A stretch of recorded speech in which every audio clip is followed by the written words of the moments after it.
Hello, fellow plant people and fellow garden friends. Thank you for coming back if you are returning to my channel. If you're new, my name is Jen, and I go by The Leafy Geek here and also on Instagram. Just got a packet from Seed Savers Exchange. So this is a company, they're a nonprofit based in Decorah, Iowa, and I had purchased some of their seeds in person in one of my other videos from my local garden center nursery, Tonkadale, here in Minnetonka, Minnesota. So I ended up, they carry Seed Savers Exchange seeds in their nursery, and I picked up several on that visit, but I also ordered some online, and those got here today. So this is the final order that I was waiting for. I'll also show you my setup. I have a new and improved setup this year. I actually have a new and improved setup from even a previous tour that was maybe a month or two ago that I showed you on this channel. So it's definitely more involved. I'm growing a lot more from seed this year. Actually, everything I'm trying to grow is from seed. So I'll show you what's going on, and then I'll also probably show you some starts that I'm going to do this weekend. I have everything kind of organized and planned out. I'll show you how I did that and what my organization process looks like for seed starting. And we'll just we'll let the seeds kind of happen. It's going to be a garden heavy video. So if that's not your thing, I understand. But I hope you do stick around because gardening is fun, man. Let's do it. So first I'm going to show you some seeds. Okay, so Seed Savers Exchange, like I mentioned, they are a nonprofit heirloom seed company out of Decorah, Iowa. They had been pretty delayed, and understandably so, just based on the high demand from both like farm level garden starts, and then also from just the home gardener group that has grown exponentially over the last year or so, because of obvious reasons. So they were backlogged quite a bit in terms of their shipping turnarounds, and they'd actually closed for a while. They'd closed their home gardener orders in order to provide for farmers to be able to purchase some of these seeds in bulk, and to ensure that that supply was there for our farmers. So this order is not huge, which is probably good, because I have a lot of seeds already. But it was a few items that I was really interested in growing, and a couple that were kind of mandatory that I needed to pick up. And when I say mandatory, it's because my grandmother and my mother both always request a certain cherry tomato.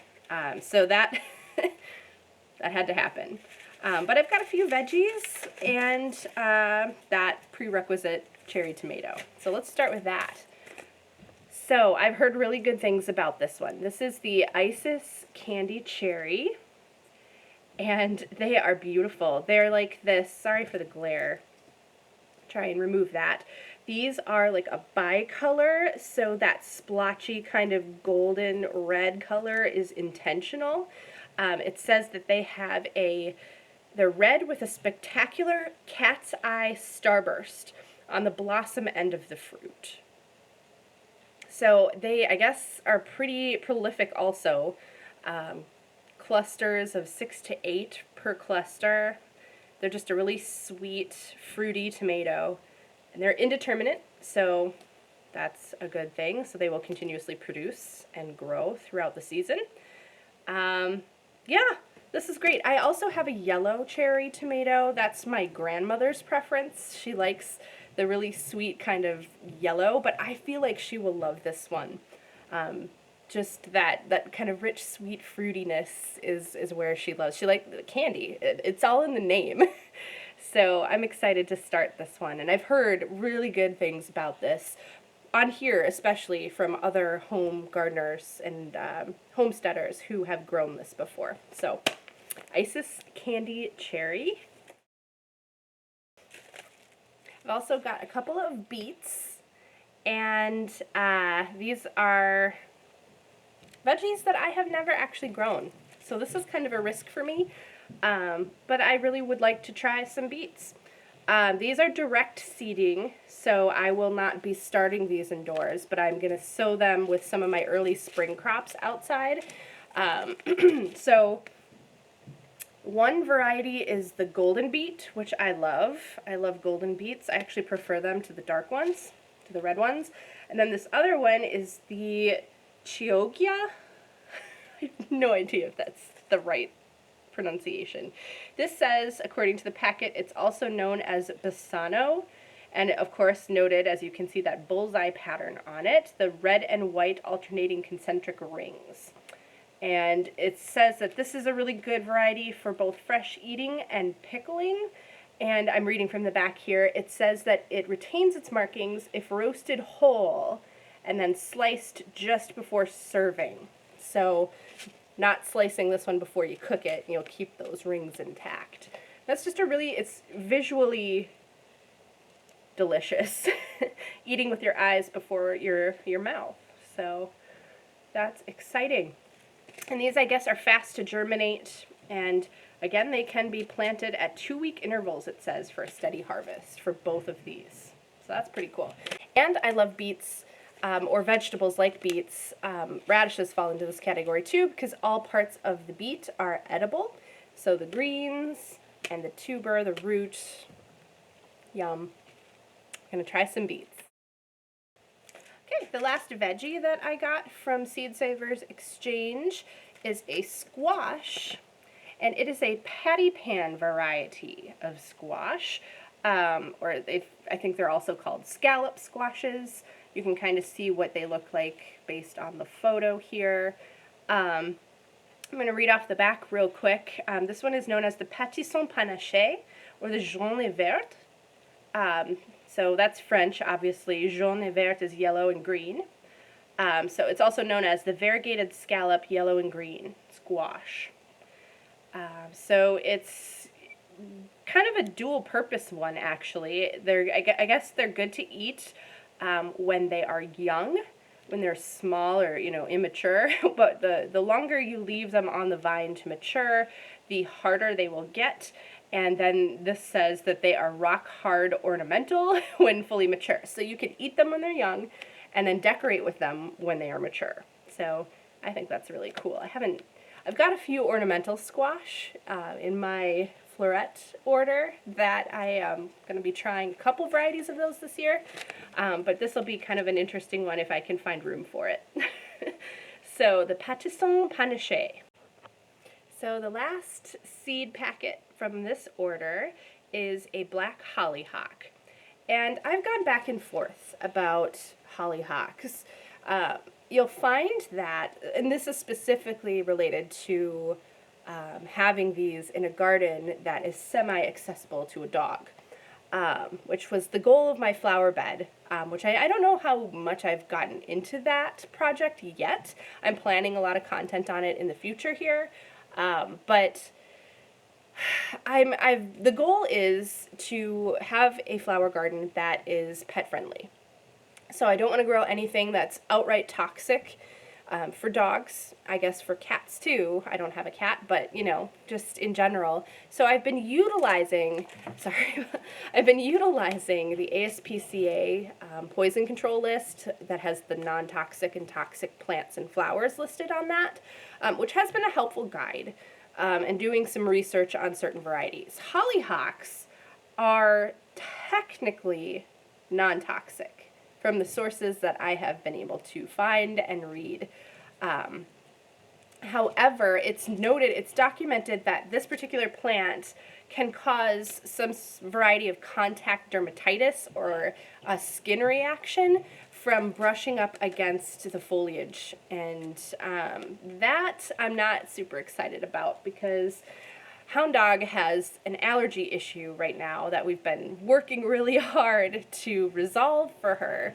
And so I don't want any other kind of variables thrown into that mix. And just, if she's itchy, I'm not going to really know what is causing it necessarily, because this isn't the only potential reason. So I'm trying to consider maybe planting hollyhock somewhere outside of her space, which would also be outside of my planned flower garden. But that's not to say that I don't have other areas in the yard or against the house that these would work for, because these get really tall, actually. So I mean, it says it's a self-seeding biennial, and it can grow 5 to 6 feet tall. This plant can. It's just a big stalk with a bunch of flowers on it. The flowers are gorgeous. This color is beautiful. I don't know where it's going quite yet, but I do want to try it. So I'm definitely going to start a few, and we'll just kind of see what happens and where that ends up. But I know that my heart is telling me I should not have it anywhere where Hound Dog can access it. So those are the seeds from Seed Savers Exchange that I just got in the mail today. That's Saturday. What day is it? What day is it? I think it's the 20th today. Jeez. So now I thought I would talk a little bit about my organization process for seed starting and garden planning in general. I was going to quick do a seed haul of my Floret Flower Farm order, but then I realized I've already gone through and organized all of my seeds, which I'm about to show you. And so they are all kind of scattered all over the place. I don't have them in one bundle anymore. That would be just a quick, easy share. So I'm going to try and maybe do a separate video. That's going to be really kind of getting into the design and layout of my flower garden that I'm planning, and I'll also make sure that the seeds are there. I just have to kind of reorganize a little bit and pull them out so that I have them to feature. But for this video, we're just going to go with what I've got, and that is they're already organized, really in the order that I'm going to be planting them, or starting them, I should say. So getting them germinated. So let's start with my spreadsheet.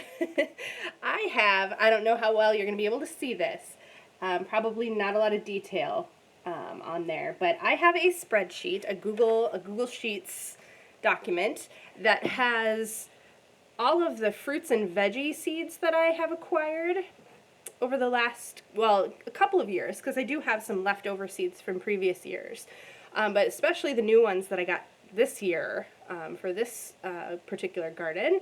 And then I also have a tab, so I have a tab for fruits and veggies, and then I have a tab for flowers, because that's going to be a thing this year. We're going to do something really pretty in my yard. I've shown you the site before because I started kind of carving it out of the ground of the grass, the sod, last fall. That's when I kind of got the bare bones and the shape planned out. So it's been a project for a little while already. But I do have everything listed on this spreadsheet. So I have essentially the name of the fruit or the vegetable or the flower. I have the botanical name for the flowers. I have a variety if there's any kind of, like, I have like 10 different types of tomato that I'm potentially going to be trying.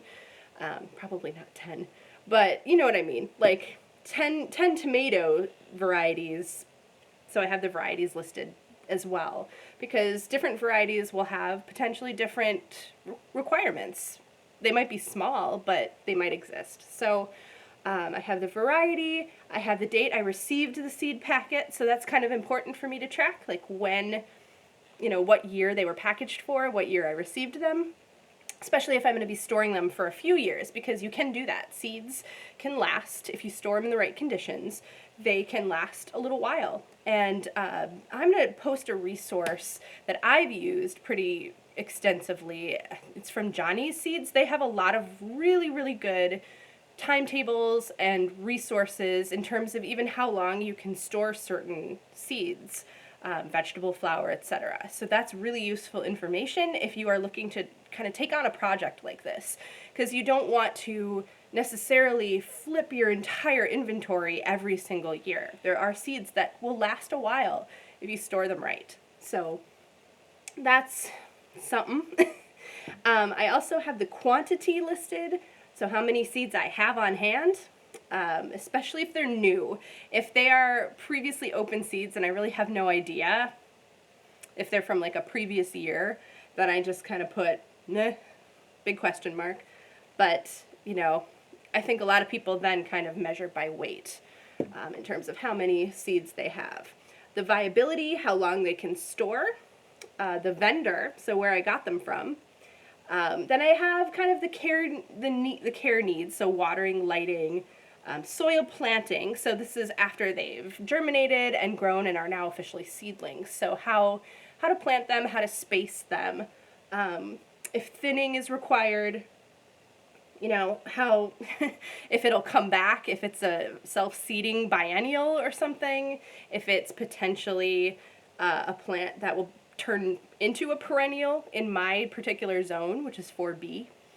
And then I have other notes. So that's really, you know, things that I include in that little section are, you know, how deep you plant the seeds. Some need surface. You have to sow them on the surface of the soil. Some you need total darkness for them to be able to germinate. Days to germination, that's kind of an important thing to keep in mind too, because some plants take a hell of a lot longer to germinate than others do. And then there's like a couple of notes that I have here. Date to maturity. So that can depend based on, you know, if it's from the start, from the date that it germinates to maturity, or the date that it goes out into the wild, into the garden to maturity. Some have an estimate for after transplant. And then I just have a few notes, whether it's if it's recommended to direct sow out in the garden versus start indoors. But if there's, you know, if there's options for both, I put those options in this note section. And then I also have a link to, usually to the vendor, to the page of that particular seed on the website of the vendor where I purchased the seed from. So just kind of a data nerd, that's me. But this has helped me stay pretty organized, and especially in the months leading up to when I'm actually starting, which I'll show you in a second. I've got some seeds started already, and I'm already on a roll, and I have schedule planned out. So this has helped me prepare immensely. So then there's storage. I recently kind of rearranged my storage. I had it in this wooden box that's really cute aesthetically, but it's not as practical as I was hoping, because I'm hoping that I'm going to be able to store these. Some people who do this on a more professional level have a seed cooler. It's devoted specifically to seed storage, so I might be looking into that, but I don't really know if I'm on a scale where that's necessary, and again, I don't know what the cost is for kind of setting something like that up. But I did want something that could potentially go in my refrigerator if that is the route I end up going, because you just need to temperature control and humidity control is really what you need. And again, Johnny's Seeds has a really good reference library that includes information about this. So I'm going to include that link below. But this is my seed bin. And as you can see, got a lot going on in there. So really, how I organized them, I used to just kind of have them organized by the vendor. You know, as the orders came in, I stashed them in that box.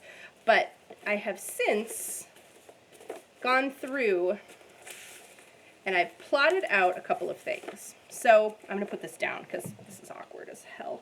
What I've done is I've plotted out seeds in the order that I need to start them.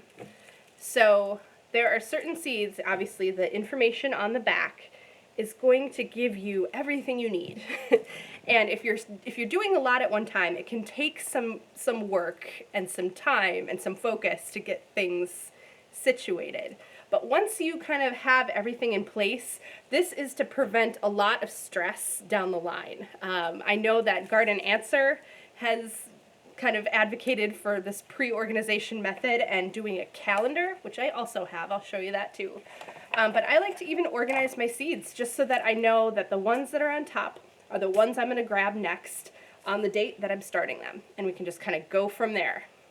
And it'll just be a smooth, well-oiled machine. So yeah, I have the transplant seeds. Those are all in order, obviously, of like I just said, what I'm starting first, and we'll kind of go through that stack. My next little sub stack here is kind of a mixed bag. So these seeds are seeds that I could potentially do both, where I could start a few because they have instructions for starting indoors, but then they also have kind of the recommended method, which is either direct sow, or these are potentially plants that I could stagger and have different start dates for, so that I have blooms early and then blooms a little bit later, or I think mainly these ones are just I could try to start them indoors, but they might have lower germination rates indoors versus a direct sow. So they're kind of my experiment bundle right here. And then of course I have my direct sow veggies primarily. I think there are a few flowers in this bundle. So this is going to be like your radishes, your carrots, my beets will go in this one, arugula, my lettuce, all of that good stuff. And a lot of these are early spring crops too, that I'm going to be direct sowing out there as soon as the soil is workable. Which for us, there can be snow in April, so we're probably looking at late April at the very earliest for direct sowing. And then the last bundle is a little bit sad. This is my next year bundle. So this is quite a few varieties of, I think most of these are veggies, because I'm going to try and fit most of the flowers that I got in that garden this year, just to see what grows well and what I like. But I don't have room necessarily for 10 different tomatoes or 9 different tomatoes, however many tomato plants I have, potentially. So some of these might be taking a back seat this year. I can try to start them, but for the tomatoes, I'm kind of leaning toward that. Like, I would like to have a larger crop of different tomatoes this year, so I can try and figure out what I like, what grows well, so those can turn into tried and trues for next year. But also, I got them all, and they're so delicious looking and cool, and I want to try them. But some of them I don't have a lot of, so just might have to wait. So that's this pile. As you can see, one of the other big ones besides tomatoes that I might be waiting on for next year for some of these varieties is ornamental squash. I just don't have the room right now for a bunch of huge pumpkin patches or squash patches. So I'm working on figuring out a plan to potentially be able to grow some more squash. I just need more surface area for these vines that apparently vine out like 6 to 8 feet per plant. I just don't have that room. So I'm trying 2 this year. We'll see what happens. And then of course I have my calendar. So this is just a simple printout of a basic 2021. I've got a few growing months all bundled here together. I also have a July through October calendar bundle. I kept them separate because we have basically, this one kind of entails like the full growing season and starting, and then the other one's going to be if I want to plant anything for a cooler crop fall garden, which we have the opportunity to do here. It's just a little bit tight in terms of maturity dates and when things will actually grow up and be harvestable before a frost, which usually hits probably sometime like early to mid-October is really kind of the danger zone for us. But as you can see, I've got notes, got dates planned out for different veggies. So this weekend, starting some fennel and some leeks. So I'm going to be doing that later today. But then I also got, the weeks planned out. I'm doing tomatoes and peppers and stuff. Some of those that take a little bit of time to get going. Yeah. And I've planned my seed starts kind of around the weekends because I do have a full-time job during the week. But it's looking pretty jam-packed. A lot of action throughout the next couple of months. And then when we get into April, we're looking more at the potential for some direct sowing. So that'll be toward the end Really, April is kind of our cleaning house month, where we try and, or where I try and kind of get the garden beds, you know, in shape if there isn't snow on the ground, if the ground's not frozen still, which, God, I'm so hopeful for this year that we just have a good early spring would be nice. But yeah, a lot of things planting and direct sowing from April through May. Our main planting day is usually right around Mother's Day. And again, that's weather dependent. Doesn't always happen that way. Sometimes we're delayed a little bit. And then, yeah, really the growing season starts May, June, and then into July is where things, you know, I mean, July it gets a little bit hot here, but things really start to take off in that late May, June time frame. So that's when things happen. That's when the magic happens. But there's, as you can see, a lot of prep work to get there. And I am ready to go. Leeks and fennel today. But I'm going to show you the setup real quick, just as a finale. I know this video is getting a little bit long, but I'll show you what I've got going on over in my grow area. Okay, we're over in the grow corner, and as you can see, I have a lovely tinge to my complexion now. I'll show you why. All right, so I've got a nice shelf over here. It is well, I guess technically it's a 5-shelf unit, but I'm not really using the top for growing. It just has some storage and a plant. So this entire top row is completely unplanted as of right now. That will be changing. But then down here on this middle shelf is where I have my snapdragon starts. Most of this flat right here are snapdragons. I have 6 different varieties of snapdragon that I'm growing. And then the very back 2 little six packs are Tamarillo. So that one on the right, the right back corner is the Tamarillo, dwarf Tamarillo, I should say. And then this one is my Chinese string eggplant. And then down here in the dark, I have pansies because they like to germinate in the dark. So that is the plan for those. I've got 4 different varieties, and I'm trying to grow a lot of pansies. Mainly because some of these have the reputation for being low in terms of their germination rates. So we're just giving it a whirl, trying to plant. Rule of thumb for me is to sow more than I think I'm going to need, even if it's just a little bit more. Mainly for that germination rate thing, because they don't all germinate necessarily. And over here, I've got one of my ornamental squashes, which I don't have the light on. Don't know if I necessarily need it on yet, because there's nothing germinating yet, but that is my Musqué de Provence ornamental squash. I've got a couple in there. So those were the very first things that I started. And as I mentioned, I'm doing leeks and I'm doing fennel. So we'll do a couple of rows of those. And then this is the stuff that I use, the Espoma Organic Seed Starter. Yeah, that's pretty much it. It's a pretty simple setup. I mean, I put foil on the back here. It's kind of both, it's a dual purpose, so it insulates from any drafts from my door, because my entry door to the outside is right there. So that kind of shields the seedlings from that right now while they're small and delicate, but it also reflects more light, so that's a good thing. Always a good thing.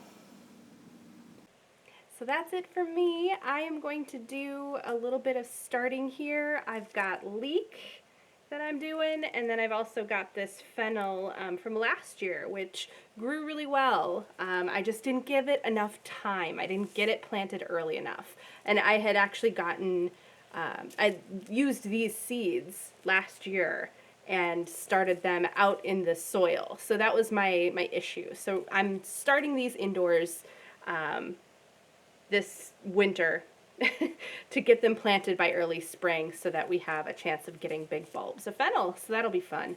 But that's what I'm doing today for the rest of the day. I hope you guys are doing well, and if you are also seed starting, let me know what your experience has been so far down in the comments. And until next time, you guys, enjoy your plants and your gardens.